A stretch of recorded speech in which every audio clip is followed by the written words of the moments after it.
Yo creo que en la medida en que van avanzando los días y las investigaciones, cada vez más se va transitando de lo que originalmente se dijo que era un fraude entre particulares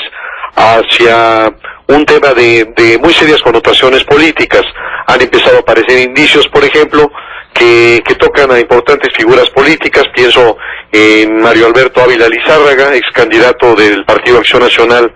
a la gubernatura de Campeche y muy cercano al extinto Juan Camilo Muriño, a quien se está investigando por presuntamente modificar los términos de un contrato sin tener facultades para ello, como subdirector de mantenimiento y de logística de servicios marinos de Pemex, exploración y producción. Y aquí conviene recordar que el propio Juan Camilo Muriño, quizá el hombre más cercano al presidente Calderón, tuvo el descaro de firmar un contrato como apoderado legal de Grupo Energético del Sureste, la empresa de su familia, siendo presidente de la Comisión de Energéticos de la Cámara de Diputados. Es decir que no hay respeto por las formas y que podía de esa manera tan cínica, tan absurda, mostrar una violación en ese momento, cuando menos, a la ley de responsabilidad de los servidores públicos, que él exige a los servidores públicos abstenerse de participar en aquellos negocios que involucren a su familia. Pero bueno, al final de cuentas lo que está apareciendo en el tema de oceanografía es,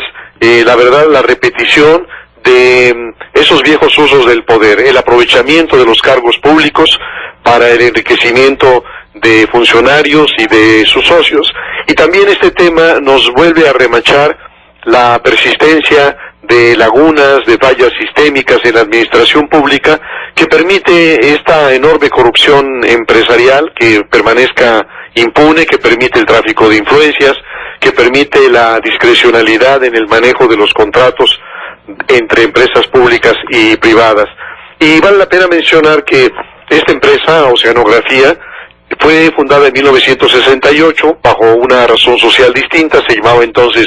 Consultores y Contratistas en Oceanografía. El fundador había sido empleado de Pemex, Armando Yáñez Correa, y en el año de 90 se convierte en Oceanografía SADCB, y a partir de 96 el heredero, Armando Yáñez Osuna, va a convertirse en el socio mayoritario, y al mismo tiempo me recuerda un poco a Carlos Ahumada como empresario también de fútbol, benefactor de Campeche, contratista privilegiado de los gobiernos panistas, y aquí desde luego viene otro de los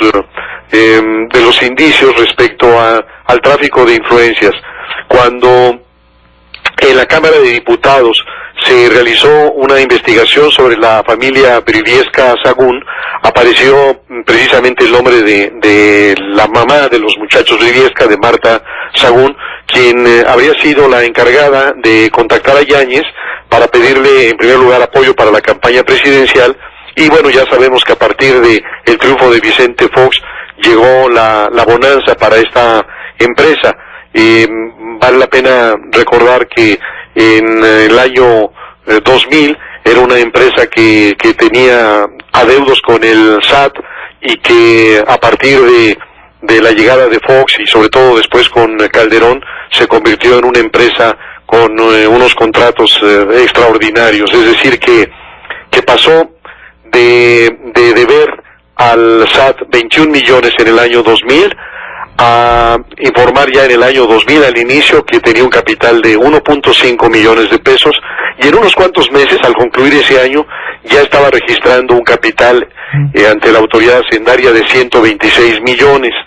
Y desde luego este tema está salpicando a los muchachos Briviesca, a Manuel y a Jorge Briviesca Sagún, quienes incluso han reconocido que hicieron gestiones para que le permitieran participar a esta empresa en las licitaciones. Y aquí me parece interesante recordar el cinismo de Manuel Briviesca padre, la manera en que llegó a justificar las gestiones de sus hijos, y recuerdo particularmente una entrevista en la cual el propio Manuel Briviesca padre decía que había que recordar los excesos de otros hijos de presidentes, y que si ellos no aprovechaban la condición de su madre de primera dama, serían pendejos. Así se expresaba con ese enorme cinismo el propio Manuel Briviesca, padre. Y bueno, esta empresa no solamente fue favorecida por el gobierno de Fox, sino decía sobre todo por el gobierno de Felipe Calderón, y aquí de nuevo aparecen datos que involucran por un lado a César Nava, que fue abogado de Pemex, que después fue secretario particular del presidente y líder nacional de Acción Nacional, y de nuevo Juan Camilo Muriño. Y quizá la última cosa que me gustaría decir es que este tema estaba en la mira de la Auditoría Superior de la Federación, cuando menos desde 2005. Habíamos comentado hace 1 o 2 semanas los reportes de la auditoría y la necesidad de que esos reportes condujeran a algo, porque da la impresión de que son como las llamadas a misa. Entonces, desde 2005 la Auditoría Superior fue identificando diversas anomalías en los contratos otorgados y sin embargo todo esto continuó. Así que bueno, lo que está apareciendo en torno a oceanografía, creo que por lo pronto nos presenta los siguientes efectos. Una evaluación crítica sobre los años del Partido Acción Nacional, que nos demuestran que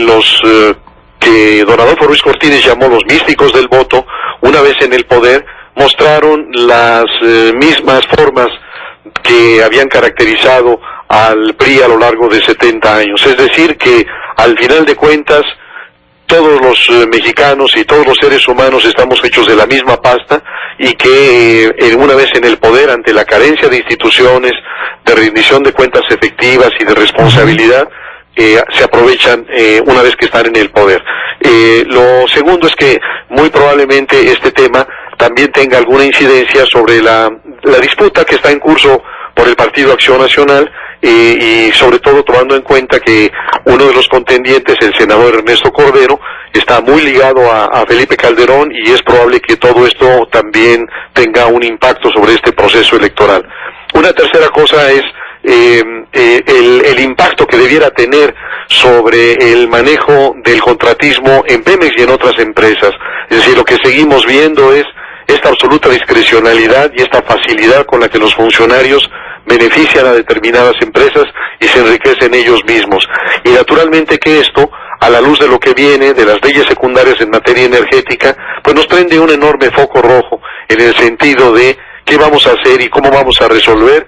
que lo que hoy ha beneficiado a Oceanografía no vaya a beneficiar muy pronto a los nuevos jugadores internacionales y nacionales que van a entrar a este juego y que van a tener oportunidad de tener contratos verdaderamente monumentales, y que ante la carencia de instituciones y de funcionarios honestos, la posibilidad de la creación de una nueva clase empresarial, los nuevos jugadores, los nuevos beneficiados, a través de esto se percibe como un riesgo, como una amenaza. Maestro Zárate, junto con pegado lo del metro del Distrito Federal, que también es un escándalo financiero político, ¿no? Sí, igual, y desde luego es un tema que amerita una reflexión importante, porque hay una larguísima historia que es la historia de la relación entre los contratistas y el poder público. No es una historia nueva, es una historia de muchísimos años atrás, pero un caso relevante ocurrió con el general Miguel Enríquez Guzmán. Enríquez Guzmán pelea la presidencia, no lo tiene, y al final de cuentas es seducido por importantes contratos de obra pública para sus empresas constructoras, de tal forma que los historiadores de aquel tiempo dicen que los enriquistas devinieron los enriquecidos. Es decir, que el sistema premió la obediencia y el hecho de que aceptaran estas trampas electorales a través de jugosos contratos de obra pública. Así que mucho de lo que estamos viendo en el caso de Oceanografía, pero también en el caso del metro, son importantísimos contratos de miles de millones de pesos, en donde nos quedan las dudas, para empezar, de la manera en que se otorgan los contratos. Y bueno, lo que se está discutiendo de nuevo en este caso, y no sería extraño, es las implicaciones políticas de este asunto. Hoy le toca a Joel Ortega ser el director del sistema de transporte colectivo, pero hay que recordar que, habiendo sido quizá el brazo derecho de Marcelo Ebrard, fue sacrificado en el asunto del News Divine. Sí. Algunos piensan inclusive que es la venganza de Joel Ortega, pero en el fondo todos estos temas tienen una enorme implicación en términos del abuso del poder, de la manera irresponsable en que se otorgan los contratos, porque una cosa muy grave es la prevaricación, pero la otra es que además de esto haya enormes ineptitudes que hoy le están costando tanto a cientos de miles de capitalinos. Maestro Zárate, como siempre, muchísimas gracias, le mando un abrazo. Otro igual, hasta luego. Hasta luego.